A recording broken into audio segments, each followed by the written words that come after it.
আসসালামু আলাইকুম রহমতুল্লাহ। দেশ বিদেশের যে যেখান থেকে এই ভিডিওটা দেখছেন, আশা করি সকলেরই ভালো লাগবে। ভিডিওটি হলো গরু পালনের জন্য, অর্থাৎ গরু যে সহজেই তাজা হবে, গরুর শরীর যেন সহজে উন্নতি হয়, সেজন্য শিশুরা টাটকা সবুজ ঘাস গরুর খাবারের জন্য জোগাড় করছে মনোযোগের সাথে। এইটাই দেখলাম, দেখার পরে ভিডিও দান করতেছি।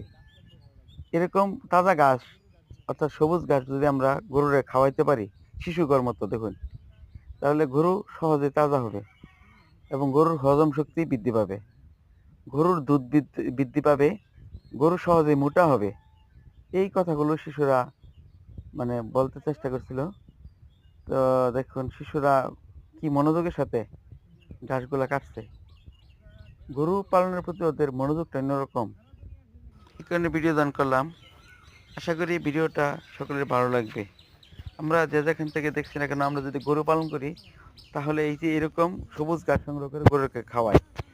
ধন্যবাদ সবাইকে, ভালো থাকুন। আসসালামু আলাইকুম রহমতুল্লাহ। আমরা সবাই কম বেশি গরু পালনের চেষ্টা করি।